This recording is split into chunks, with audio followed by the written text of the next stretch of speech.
21শে জুলাই 2025। একটা দুপুর যা আর কোনোদিন ছিল না। আকাশ হঠাৎ করে চিৎকার করে উঠল।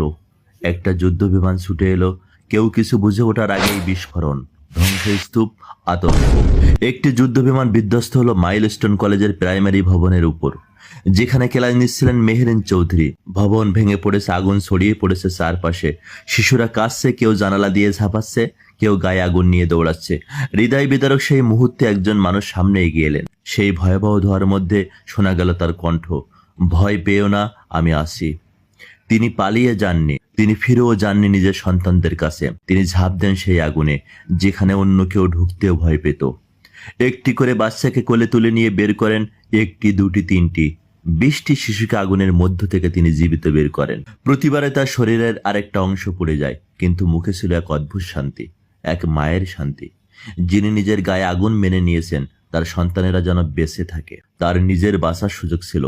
জানালা খুলে ঝাঁপ দিতে পারতেন, চাইলে নিজেকে আগেই সরিয়ে নিতে পারতেন, কিন্তু তিনি দাঁড়িয়েছিলেন সবচেয়ে পেছনে, সবচেয়ে ঝুঁকির জায়গায়, শুধু যেন আর কোনো শিশু ভিতরে না থেকে যায়। তার শরীরের 80% পুড়ে যায়। তাকে হাসপাতালে নেওয়া হয়, ঢাকা মেডিকেল কলেজের বার্ন ইউনিটে। ডাক্তাররা চেষ্টা করেছেন, পরিবার কেঁদেছে, ছাত্র ছাত্রীরা প্রার্থনায় ছিল, কিন্তু তার নিঃশব্দ যুদ্ধ শেষ হয়ে যায় নির্ভীতে। তার দেহ নিথর হয়ে গেল, তবে তার আত্মত্যাগ আজও ধ্বনিত হয় আমাদের হৃদয়ে। অনেকে তখনও জানতো না, এই শিক্ষিকা, এই মা, এই আত্মত্যাগী নারী ছিলেন শহীদ রাষ্ট্রপতি জিয়াউর রহমানের ভাতিজি। এক বীরের রক্তে জন্ম নেওয়া আরেক বীর। বীরত্ব তার রক্তে ছিল, কিন্তু সাহস ছিল তার হৃদয়ে। মেহেরিন চৌধুরী একা নন, আমাদের চারপাশে হয়তো আরো অনেক মেহেরিন আছেন, যারা নিঃশব্দে অন্যদের জন্য নিজের জীবন নিঃশেষ করে দেন। এই গল্প শুধু একটি মৃত্যু নয়, এটা একটি জাতির জন্য আয়না। যদি এই গল্প তোমার হৃদয় ছুঁয়ে যায়, তাহলে এটি শুধু তোমার মধ্যেই রেখো না, শেয়ার করো।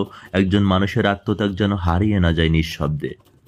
আমাদের সন্তানেরা জানুক একজন শিক্ষিকা কিভাবে মা হয়ে উঠেছিলেন আগুনের মধ্যে দাঁড়িয়ে। তাকে মনে রাখা মানে ভালোবাসাকে বাঁচিয়ে রাখা, সাহসকে বাঁচিয়ে রাখা এবং মানুষকে মানুষ করা।